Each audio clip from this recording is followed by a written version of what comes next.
So guys, this is an open mic. If you're interested in getting up here, you will all have a chance.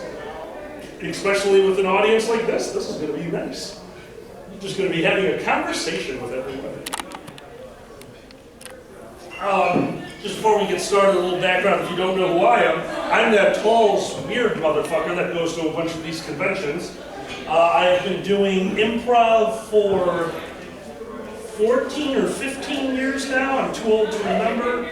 And I've been doing improv at the Furries, with the Furries for a little under a decade.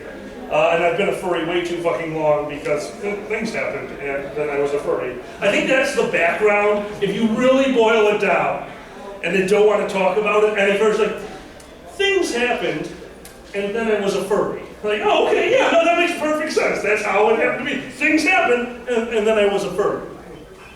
It's the excuse that all of you, if you're ever interviewed by a news, like a reputable, like, yeah, things happened, and then I was a furry, and then just turn around and walk away. It's easier than talking to them. We had one recently that called my office, my real daytime job office, looking for alkali bismuth, the guy who does stand-up at the gay furry conventions. And they got my boss. And my boss looked over and was like, your fag thing's breathing over into work, you better take care of this. So I sat at my desk with brokers sitting around me trying to yell orders and be like, yes, I cannot talk right now, this is really bad time. Oh, so you're declining an interview? Like, I don't know what you're writing, what do you want? By the way, if you ever decline an interview, they can just say you declined an interview and then put whatever the fuck they want to write about. It's like, yeah, we think that they hate people. And they declined an interview. Right. That's basically what it comes down to. You can write anything if you decline an interview. The They can kind of write anything if you do interview as well. The best thing I read the other day was some people have sex and that's okay. Other people don't have sex, and that's okay. Putting ketchup on macaroni and cheese is not okay. Or ketchup on a hot dog. I know that's Sam said it perfectly. So he was on a radio interview, and they're like, "Oh, come on, talk about the sex that happened at the convention. Talk about the sex." And finally, he just broke. It was like, "You're right. We created sex. It was us." You found it out, it was all us, we are the first people to ever have sex, and it's super interesting, right? It was like, well, I mean, you do it in fuzzy costumes, and you do it naked. Is there anything else you need from me? I'm going to use that. We like to stay warm sometimes, okay? That's the worst thing. I love it, like, oh my God, they buy these $3,000 costumes to have sex, and it's like, so what you're saying is we're all rich. That doesn't sound like an insult. Unless you're not a little secret, buddy. If we're spending $3,000 on a big carpet to put over ourselves, we're not covering it in lube and jizz. Chances are, we're pretty high. Hi! Yeah, that just happened. It just did, apparently. But... 4 scores. Okay, all right, we're gonna get this over with. I am in a competition at work because I work with a rich little bitch. And if you're not from Chicago, it's tradition, when the Hawks are in the playoffs, you let your beard grow. And before their final game, the game that they got knocked out of the playoffs, before it was over, he texted us and said, all right guys, this game's a dud, I'm going to shave off my beard. And we were so insulted that we told him the first person to shave off his beard is a pussy. A bigger pussy than me, and he couldn't abide by that. So right now, this little twink, rich, stupid motherfucker has a giant red beard, and it is hysterical because it could not be more patchy. So he's about to shave it, and after he shaves, I will shave. For right now, I'm kind of stuck with this, so shut the hell up. I'm not a fan of it either, and Xander hates it. He says it tickles his balls. All right. So if you haven't figured it out yet, this panel will not be all ages. Unless you're in here in all ages, I'm going to quick turn around. Hey, is anyone in here under 18? I don't fucking know. Shut up! Don't keep your hand up! Guys, this is open mic and comedy basics. This is a place to do your open mic stand-up after we go over a few things. So I think that that got cut off somewhere in the book. Guys, if you want to take a seat, feel free. If you want to stand, that's fine. So we're going to go over a few things really fast, and then we're going to let anyone who wants to do a stand-up routine come on up here and try out your shtick. With this size of a group, we're going to stick to between 5 minutes and anything under. If you want to walk up here and say a knock-knock joke and then sit down, that is perfectly okay. This is all just for fun. We're going to have a good time here, unless you say something terrible that shouldn't be said in front of people. So number one, uncomfortable comedy. You're not good enough, don't do it. It's that simple. There's no way to sugarcoat that. Do not come up here and say, when I was 7-year-old, I had sex with my... Stop! That is uncomfortable comedy. You're probably going to get a few laughs, and no one finds it funny. For those of you who were there at Anthrocon, an unknown number of years ago, that is a perfect example. The person who walked up on the stage and in front of Uncle Kage told us all about his sex life when he was 12. Don't fucking do it. No one here is good, including myself, is good enough for uncomfortable comedy. Don't try it.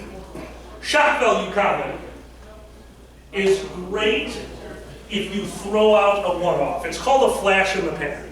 If you want to come up here and try to be a shock value comic, I'll tell you right now, the reason it's not going to work has nothing to do with your skill level. Actually, right now, it's your audience. Shock level comedy is actually based off of the audience's reaction, and there's not enough people in here to really get that rolling laughter. Louis C.K. would do well in this room being a professional, but he wouldn't do it because we are not a big enough crowd to move for the kind of humor that he does. So when you come up here, if you want to tell a blue joke, fucking tell a blue joke. But if your entire comedy routine is nothing but over-the-top, crass things, you might want to try to tone it down a little bit. It probably isn't going to work. If you want to try it anyway, I'm not going to stop you, but I'm just letting you know. Which brings us to the positive of all this. If you do that, if you want to come up here and you're going to try something completely crazy and random you have not, there has never been a better place.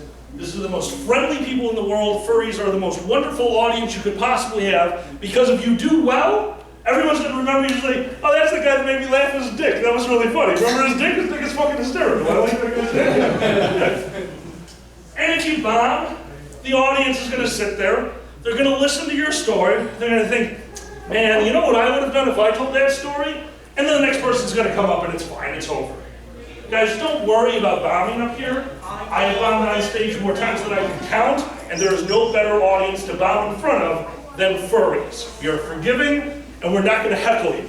By the way, don't fucking heckle anyone. This is a very thick mug, and I will clobber you with it, because I don't care. Jail sounds like a fucking vacation to me. Guys, the other thing, a lot of you are going to come up here and do what myself and Uncle Kage does, and that's tell a story. So we got done with the no's. Don't do just a full thing of blue comedy or blue comedy. Don't do that. Don't just come up here and be a disgusting pervert.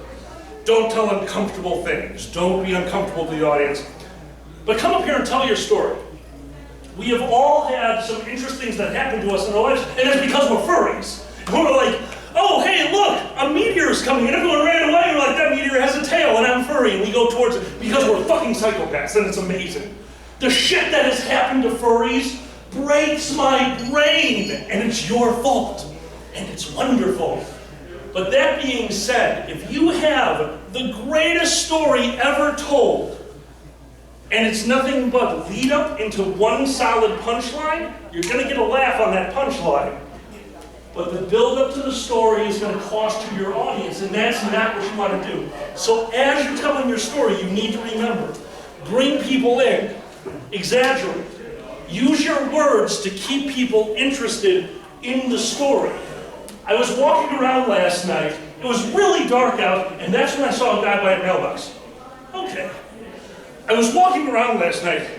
It was so dark, it was like when I was giving my boyfriend a blowjob that time, and his balls covered both my eyes because they were giant. Okay, so that's something more than it was dark outside. Go into a description.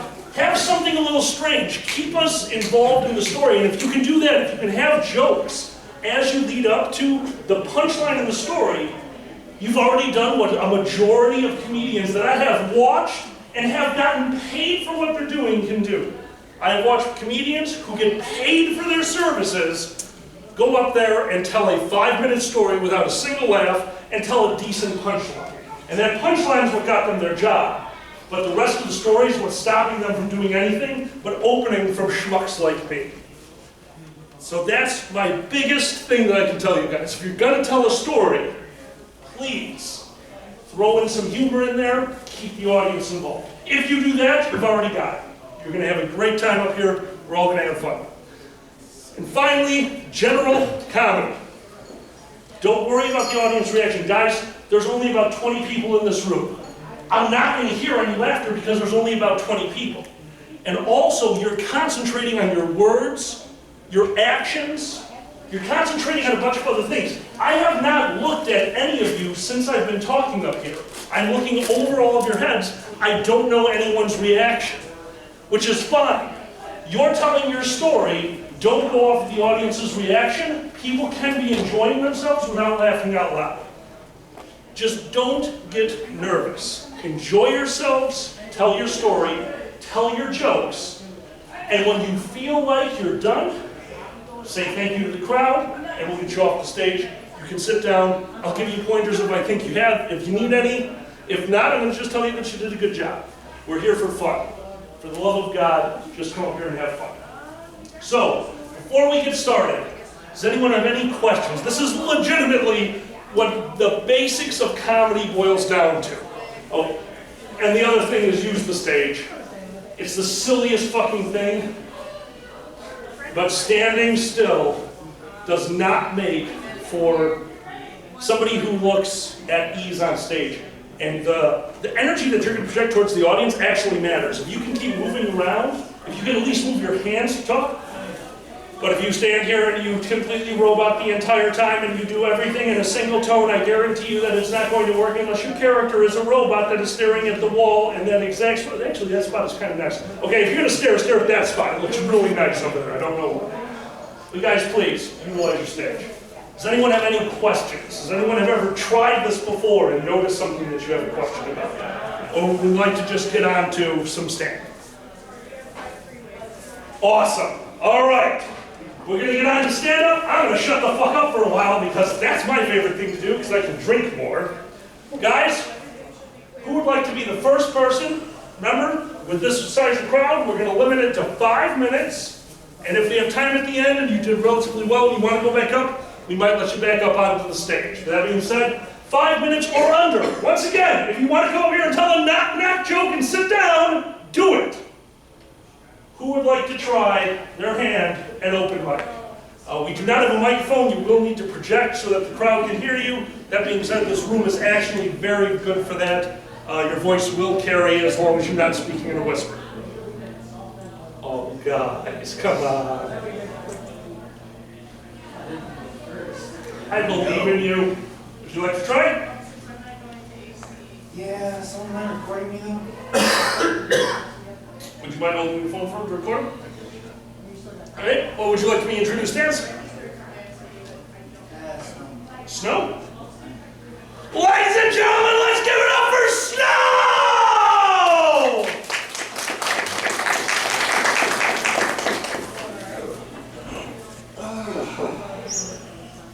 Just gotta say I'm not drunk enough for this yet. Hold on. It's water, right? Well, I'm not at liberty what to say is in this, but Good, because I'm not. it is filled with determination. I really don't like being up here right now. I do have a little bit of stage fright. And the way they say to get over that is to imagine the audience in their underwear. But that just makes me laugh.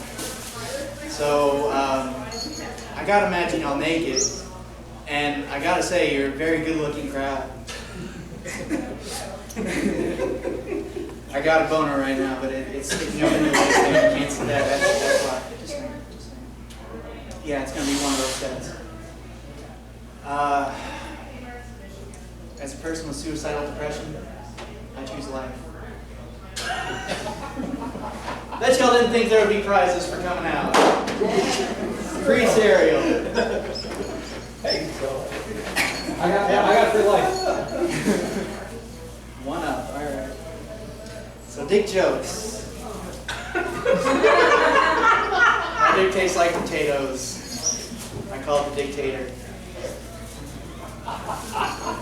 I lived out in Kalamazoo. There's a place called Intentional Yoga, and that made me wonder what unintentional yoga was. And then I realized that's what I was doing when I was 13 and trying somehow. And that's how I know it tastes like potatoes. I used to be able to. This got in the way. You know you're fat, but you can do the wave by yourself. One chuckle is good enough for me. My ex used to call my dick cocktail because I tore her up downtown.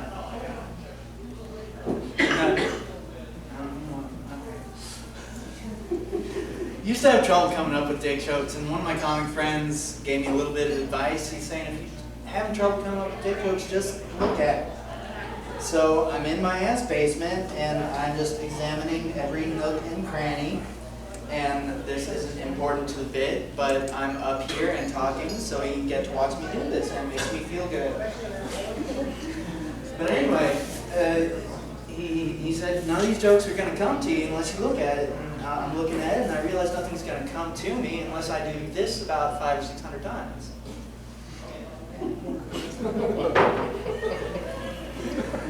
Okay, I do live out in Kalamazoo. I live with 2 aunts, my mom, 3 female dogs, and as a bonus, my female cousin is living with us for the summer.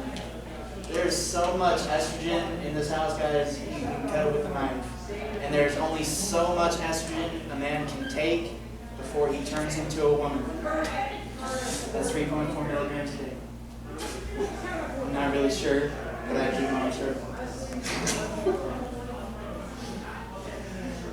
Speaking of turning into a woman, my cousin is actually making the transition from male to female. He's taking hormone therapy, so that's good for him. Or I don't know what he wants to be called. I just got out of the relationship panel, and the biggest thing that I took away from that was love yourself. And that's kind of hard for me because last week I fell asleep masturbating. I don't even love myself enough to finish. Seriously though, I've been single for so long I've had to switch from my right hand to my left hand because this just doesn't do it for me anymore.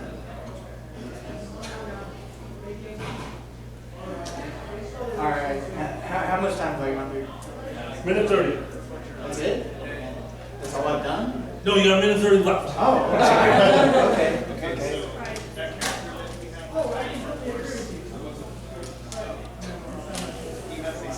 Once she pops, you can stop. It's called self-control. Story time. You can go against everything you just said. I lost my virginity a year after I got out of college. I didn't graduate, but that's another story. So I was on a blind double date with my best friend that I was living with at the time, just to date myself. This is back when Pirates of the Caribbean was out in theaters. So we bought tickets for that and went to a hotel, and I don't want to say what hotel it was, but the place looked super, and there were only 8 rooms. Let me go off on a tangent here. Speaking of hotels, La Quinta, do you know what that stands for? It's Spanish for next to Denny's.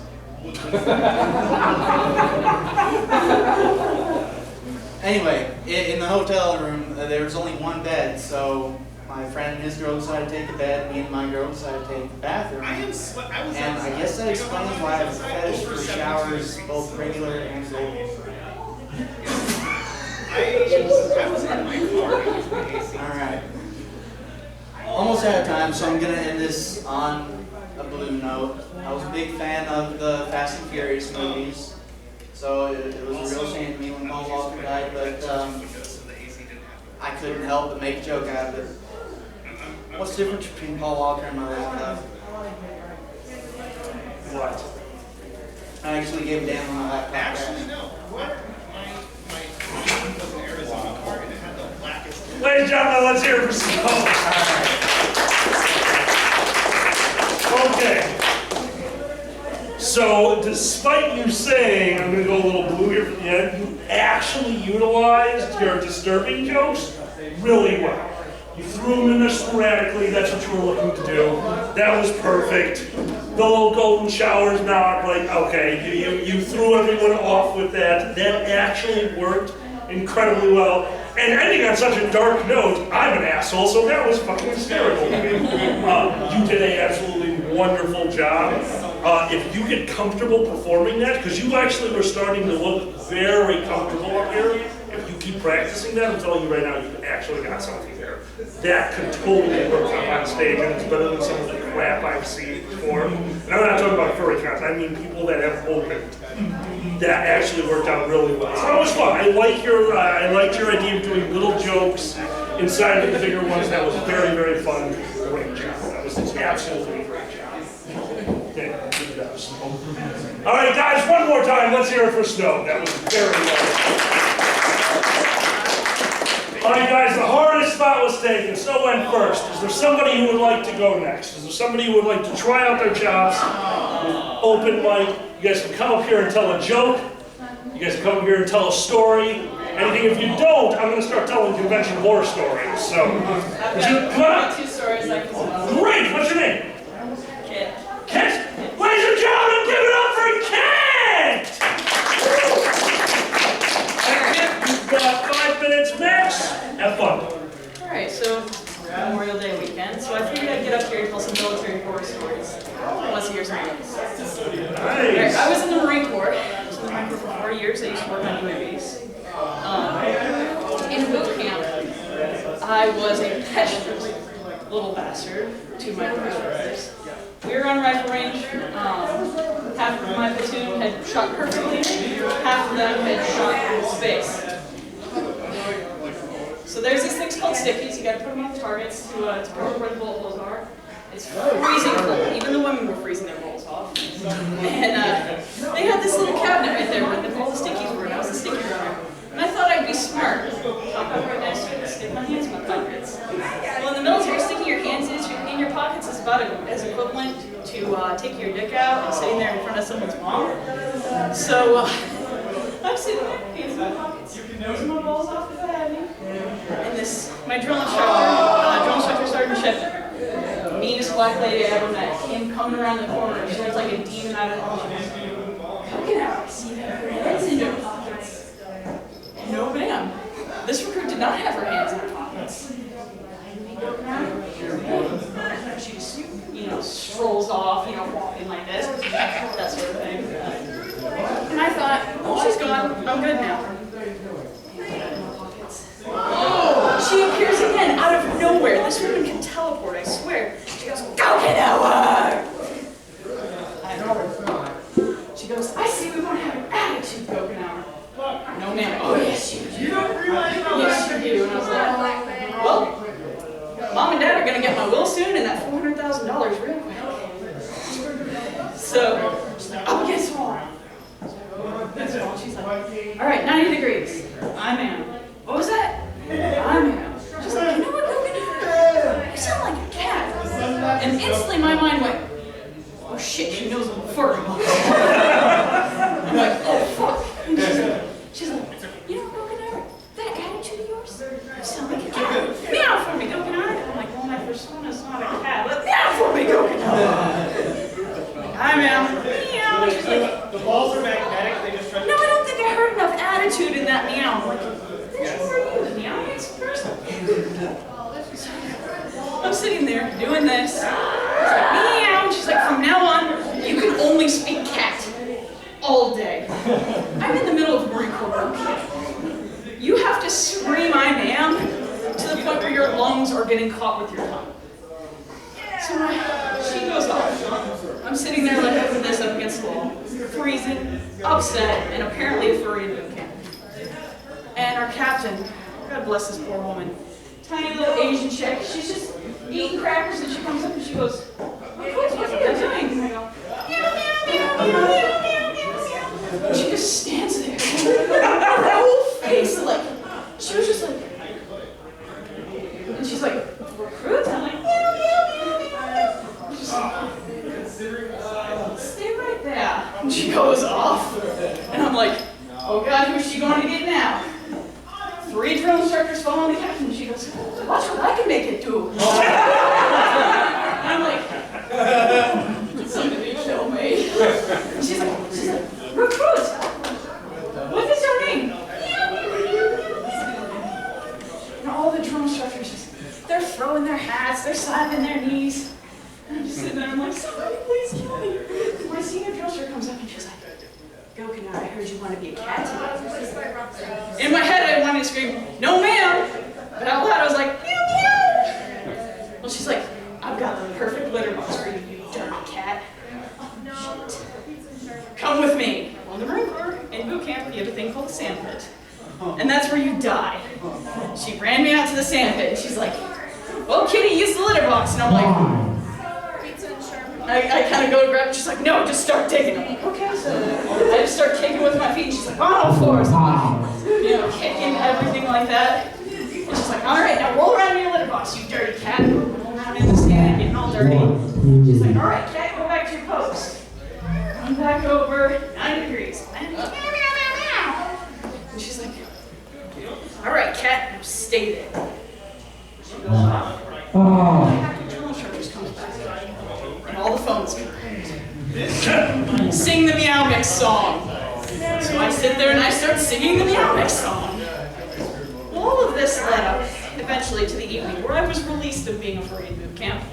Worst experience as a furry, but then again I was surrounded by a bunch of insane bastards. And we had a girl in our platoon and her last name was Junk.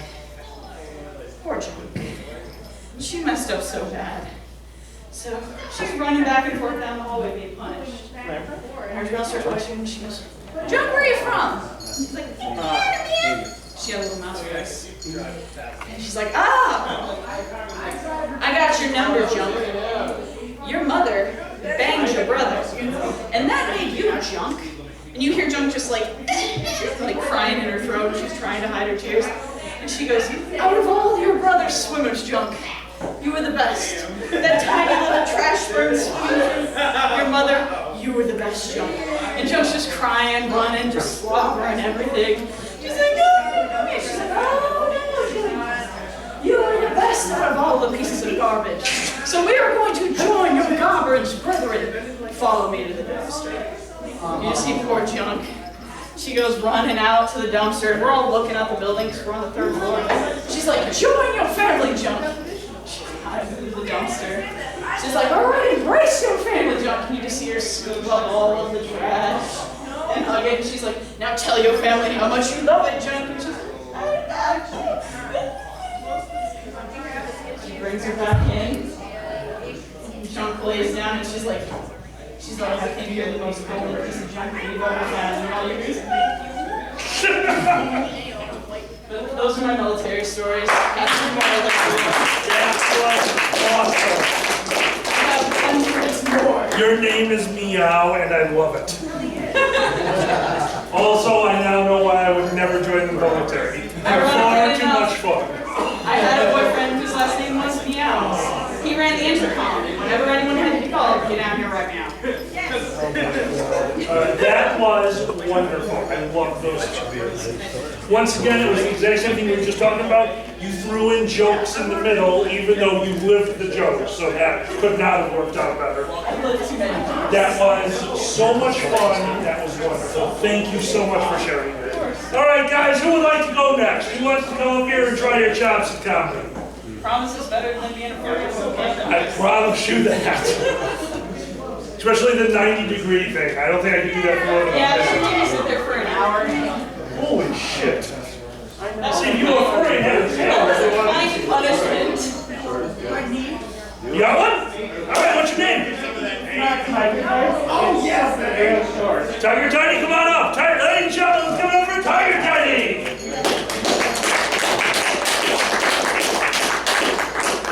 Basically, I have a friend whose last name is Ulk. F-A-U-L-K, the T. Oh wait, no. FHLK.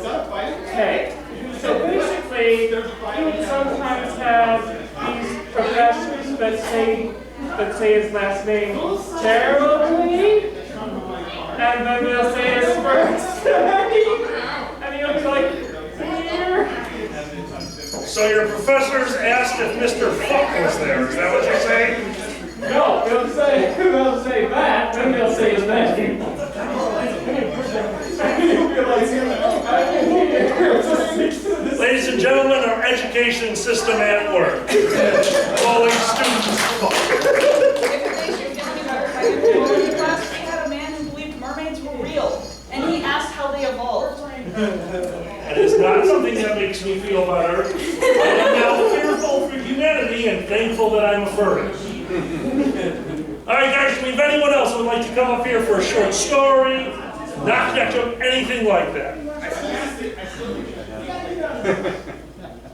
Does anyone want to try it? It is a wonderful audience to try it in front of. All right, somebody give me an actual time check. What time is it? 4:33? Okay. We're going to do one convention horror story, and then we're going to go back to you guys to see if you guys yesterday. For those of you who don't know me, my name's Alkali. I run conventions. I help at conventions. I have made terrible mistakes in my life that have led up to this point, and I wear a top hat. Neither of them are intertwined, but they both happened. I've been running conventions now for 5 years, furry conventions now for about 5 years. I have to say, it's wonderful to see the difference between problems, because I ran a campsite, and we had problems like, oh no, somebody got on top of the barn and they're on shrooms and they might think they can fly. Say, oh, that's a scary problem. We have problems like, he had too good of a time. Now, shrooms on the ceiling of a bar is scary. If a call goes out over the radio saying a furry had a good time, it's terrifying. You're so creative. It's unbelievable what furries will do. Over there, we had a kid that was confined to his car for the night for bringing in a Tupperware filled with shrooms that his brother had made to sell at a concert, and then him and his friend ate too many and thought I was the Jolly Green Giant. That was a problem I could deal with. But now over on this side of the world where the furries are, I have no fucking clue what to do. I run a convention. I run First Square in our first year. The very first time, like, I have a convention and everyone will have a good time. We are here to make people have a good time, and I'm sure they will have a good time. Excuse me, Mr. Smith. Yes, Mr. Hotel Liaison, how can I help you? The 4th floor might be on fire. With pot.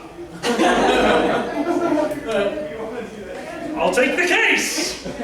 I got into the elevator with my hotel liaison, who had just informed me that there was smoke billowing out on the 4th floor of the hotel, coming from one room that smelled incredibly like marijuana. So thinking, well, at the very least I get to confiscate marijuana, I went and took care of it.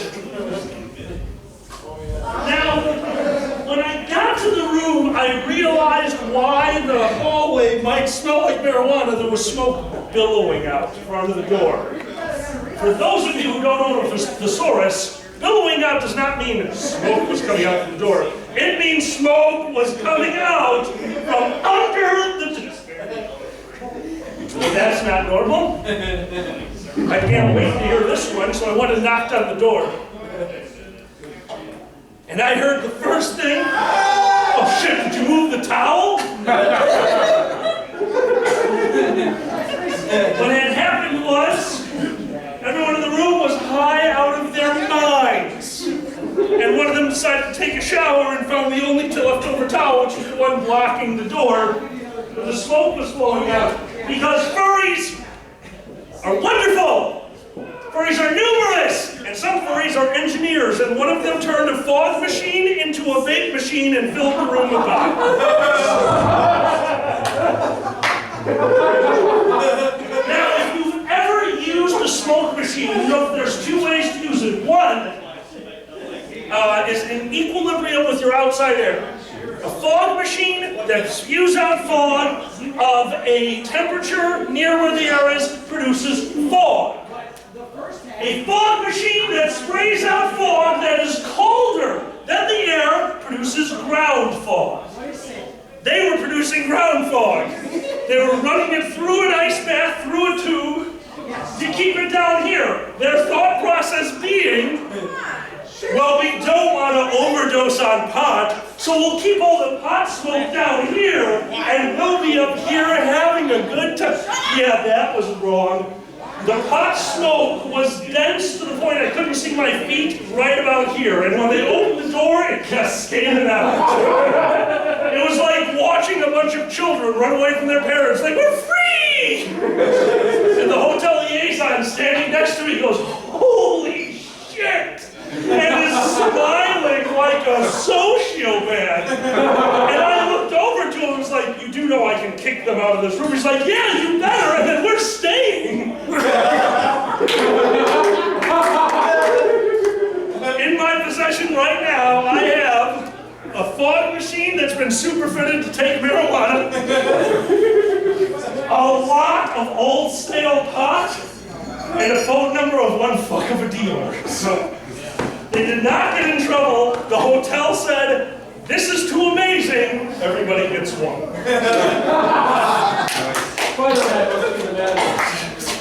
It was the ground fog stopped all of the fire alarms from going. Yep, I was actually semi-impressed with that. The fire alarms were up top. They had everything kind of down here. So they were thinking. I don't know if they were thinking. I'm pretty sure one of them was doing the worm when I had come in. It was just under the phone. We've had drunken escapades. Everyone knows that. Drunken escapades happen at every convention. And the reason I thought of that just now was because of the worm. There's a furry, we're not going to tell you his real name because I don't like to throw people under the bus like that. But we all call him the worm. And that is because at, not Motor City, FCN, at Furry Connection North, this was years ago, one of my friends got drunk enough that he decided to go back to his room the way nature intended, trying to get eaten by birds, and he did the worm all through the hallway to get back to his room. I vomited it twice. Because I'll give you a little piece of advice. If you're drunk, don't do the fucking worm. I think he actually called himself the slug the next day, and we all disagreed with him. Yeah, furry conventions are wonderful for that. It's a great place to go and see your friends, have a few cocktails. And I'm going to just say this now, guys, don't overdo it. Because convention chairmen, convention board of directors, there is so much that we can put up with. When a hotel comes to us afterwards, it's like, oh no, we had a great time, but somebody installed a stripper pole in their room. Yes, that happened. They then look at it and go, but he paid for it, so what's the big deal? That we can get away with. But you know what they hate? At 2 in the morning when the ambulance shows up and goes, where's the emergency? And you go, I have no idea. Who called you? I'm going to murder them. Because that is exactly how you feel when you run a convention. We lucked out in first square. Our first year, we did not have an ambulance call. My security team told us, like, that is unbelievable, but you do know that you're just building up bad karma. Year 2, right after a panel, all that karma came back and bit us in the ass because we succeeded at something that only 2 other conventions had ever succeeded before. We had our first ambulance call, fire call, and police call, all the same fucking call. A guest had drank her fill. We're going to leave it at that. What I will add to it is, and I found this out later, apparently she had challenged me to a drinking competition that I was not aware of. Now I drink a lot. I drink a lot, and I've been doing it for years, and I have internal problems because of that. Because of that, I can keep drinking. Don't fucking do it. Also, don't challenge someone to a drinking competition if they're not aware, because I would have slowed down so that she survived. She tried to match me, shot for shot, with a low-grade tequila. I was drinking my tequila, which is a high-grade tequila. I love it. It's one of my favorite drinks. She was drinking Jose Cuervo Silver. Mistakes And were when, made. what's up? Mistakes were made. Oh yeah, we're gonna get to that mistake in a second. I would fill up my shot glass with my Cabo Wabo. I would enjoy my shot. She would take the bottle and take a pull out of it and look to the person next to her, and the first time she said, I think I just drank more than him. And the second shot she said, I think he just drank more than I. And the third shot she said, good. We canceled the panel because she started trying to make out with pandas. There's nothing wrong with trying to make out with pandas. It's wrong if you look to your right, like, is that person trying to make out with pandas? And is he saying no? There's a problem. We cleared the room. She fell onto the floor. She was looking at us, and here's the thing. You run conventions, you have two sides of your brain. I am here to have fun. I am here this weekend, I'm going to have a good time. Even when I run my convention, I am going to have a good time. I love hanging out with you guys. I love drinking with you guys. I love everything about conventions. But somebody is on my floor rolling around, not making any sense. Good time's over. All right. What's wrong? Is she okay? Is she going to be okay? Does she have a friend? Are we going to be able to get her to her room? Does she have somebody watch her? The answer to all these questions was no. She was not okay. She was there alone, and she did not have anyone to get ready. She couldn't tell us what room she was in. So we slowly started dragging her back to the hallway where we eventually found out she was located. We realized, okay, this person is not going to be okay. We do need to make the ambulance call. This is a low case of alcohol poisoning. You don't take risks. They sent the ambulance because we asked for it. They sent the police and fire department because of her screaming in the background. Because they didn't know what was going on. Thank God they sent them because she went from bad to worse. It was still running through her system. And when they finally got there, they immediately informed us that yes, she has alcohol poisoning. We need to get some fluids in her. We need to take her to the hospital. Okay. This is tragic. This is a terrible occurrence. I'm very worried for everything that's going on. I want everything to be okay. And they put her on the gurney and she was yelling. The firefighter would go over her leg for a moment to get something, and she kicked him in the face. She kicked a firefighter!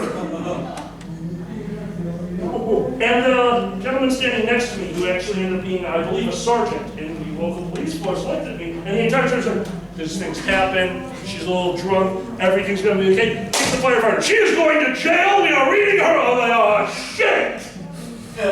This can't be any worse. And then she rolled off the gurney. I gotta stop saying things. They read her rights as they were wheeling her away while she was screaming at them in what I can assume is German, but no was swear words. They took her away. She was fine. They got her to the hospital. She apologized profusely. The firefighter did end up forgiving her. For one little thing. The police, who witnessed the whole thing, went to not me but the hotel. Said, "Hey, good news. You can give us all her stuff because we're going to put it outside. She's not allowed back on your premise." I'm like, "Oh, I didn't know cops could do that." And the hotel said, "They can do whatever the fuck they want." I'm like, "You're right." So guys, that's a funny story to everyone who wasn't involved. But if you were involved, it was a terrifying night. And two, I tell the story a lot, just to let you guys know. I still talk to her, and she can drink. She can drink really well. And that night she overdid it. Guys, watch yourselves, don't do that. Don't be that guy, because I know her real name, and all of her other friends just call her Kissy McDumbfuck. Don't get a nickname like Kissy McDumbfuck. Take care of yourselves and drink water, okay? Know your limits. Yeah, it's crazy. That's the wonderful thing about drinking. Your limits are here before you start drinking. and they've been there your entire life. Would you like to get up on stage? I don't have any comedy. Other You have than me to- playing is probably funny, but I used to say the same thing about other bands. Like in your case, yours is probably way up here. Right, But you but have to get there a couple times to know where it is. you do, but here's the thing. If, let's say, anyone's limit, you know your limit is here. I've reached my limit more than once. But that doesn't stop this weird math equation from happening when you're drinking. It's kind of like the rabbit chasing the tortoise. No matter where you know your limit is, as you get drunk, that limit you think raised, it's still right fucking there. But all of a sudden, I can have one more drink. What's the worst it could do to me? Don't be right, and Satan is bartending for you. And any of you who are as old as mine might know where this comedy comes from. Have you guys ever heard, help me out, the 5 stages of being drunk? Yes. Who is that? wasn't. Larry something. Larry, yes, it is Larry. Larry, Larry. I can't, okay. If you ever get a chance, there is an amazing, and I mean, this is old time comedy. He was one of the earliest and best. He does a comedy routine called The 5 Stages of Being Drunk. I cannot recommend it enough, and it is 100% true. So before we finish off, I've told you guys some of my weird stories.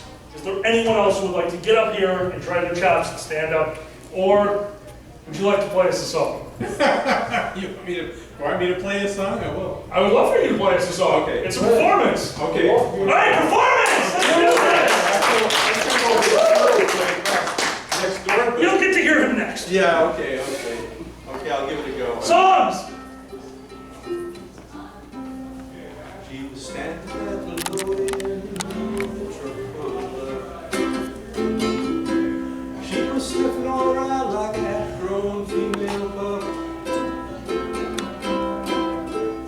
She was not the top to look like she had nowhere to go.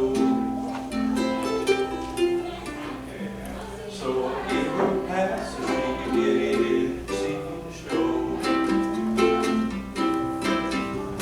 I sat down right next to me and I got her a beer. Well, I could set a sound on the stage so the band could hear. The more I watched her watch them play, the less I thought to say. When I walked off stage, our drummer slipped that girl away. Rosie, you're alright, you wear mine. When you hold me tight, Rosie, that's my thing. When you turn out the light, I got the end.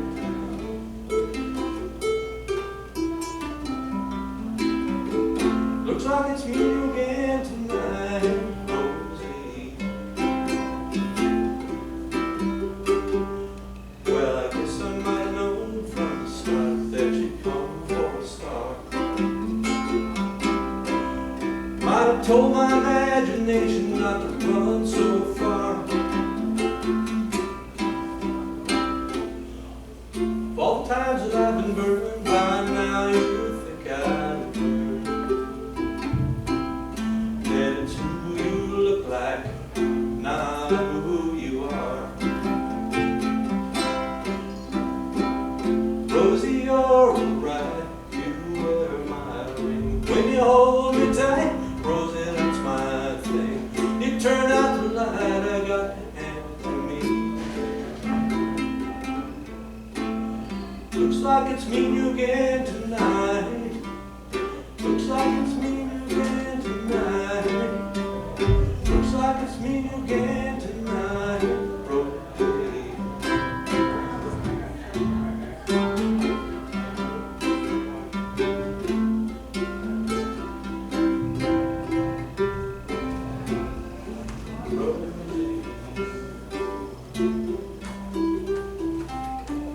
All right! That was fantastic! Well, that was fun. Thank It was you. very fun. Guys, that's what this is about, it's performance. That's all anything up on a stage is. Some of it you need to have one hell of a talent to be able to sing and play an instrument at the same time. Which, by the way, I hate you. You know, That's amazing. You know that song. A lot of people say what that song is about. You know, What? Rosie. Yeah, my dick dumped me years ago too. Thank you so much. I really appreciate it. Thank you. All right. What time? 4:52. 4:52. All right. I have a question. You have a question? What's up? Was the fifth stage of drunk Cyberfox? Say again. Was the fifth stage of drunk Cyberfox? Fifth stage drugs. I think I'm missing one of the words. It's the fifth stage. Oh, the fifth stage of being drunk. It's Larry Miller. He found the name, Larry Miller. There's 5 stages of being drunk, 6 if you live in a trailer park. But no, the 5th stage is not Cyberfox. That's the first line of his routine. It totally sold me. It's like there's 5 stages of being drunk, 6 if you live in a trailer park. Like, all right, yep, that's totally true. All right, guys, would anyone else like to try it? We've got time for one more? Okay, if not, we're going to leave you at this, guys. You want one more minute? Go for it. Hit it. Ladies and gentlemen, once again, Snow! Alright, this bit is audience participation. So, all the single ladies. All the single ladies. I'm wearing a Put your hands up. kilt, but you could call it a skirt. No single ladies in here? No? We're together. Well, I have no room, so will you give for room space? Jesus Christ.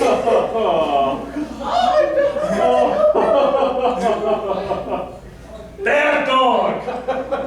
Just advertising, just advertising. That's just it. Good news. I just found something that this panel will never be used for again. Alright, so I just got a job at a bowling alley about 6 months ago. Thing is, we don't have any hand washing signs in our bathroom, so I brought it up to the boss. Said, hey, we should put something in there that says, wash your hands before playing with our balls. And he likes that idea. We're going to have that up next fall. Great! That's wonderful. Oh, alright. One more thing. Living in a house with 4 women. Don't exactly get a lot of say what gets bought in the house. So they get Scott toilet paper. We're going to toilet here now, and by that grown, you know what it is. It's that 1-ply sandpaper stuff. John Wayne toilet paper. Exactly. Yeah, rough and tough and takes no shit from anybody. Oh my God. You actually just took my punchline, Dan. I'm so sorry. Well, since he took the punchline, that's it. Fuck it. Guys, give it up for Snow and the dog. Go ahead, Kenny. I have one more. Go ahead. Basically, you've all heard of my friend, Mr. Full. Mr. Fucker? Yeah, I remember Mr. Fucker. Basically, I texted him, I'm like, hey, come over, let's have some fun. He's like, no, I can't, I'm super busy, and pretty much I was tea because this person has not visited me for a few days. I'm like, well, fuck you. God damn it. Ladies and gentlemen, puns. I'll tell you right now, if you would like to throw puns into your comedy, you will amuse me every time. But throw them into your comedy. Do not make your comedy puns. People hate that for some reason. Be glad my husband's not here. He's all fun. I love puns. I absolutely I love love fun so much. It's so much fun. Every once in a while, I get to pun war with Kagi, and that fucker always wins. Guys, we're going to end with where we began. Once again, your lives are hysterical. We are furries. We live very fucking interesting lives. Enjoy the comedy with which we all live. Remember the strange occurrences that happen to you. And next time you see me up here asking for volunteers, tell us about one of your weird moments. Guys, thank you so much for being here. Have fun, be safe, and good night. Thank you again. My name is Alkali. I will see you guys at Whose Lines Is It Anyway, 7 p.m. tonight. And for those of you who have not seen it, I believe 9:30? Main ballroom?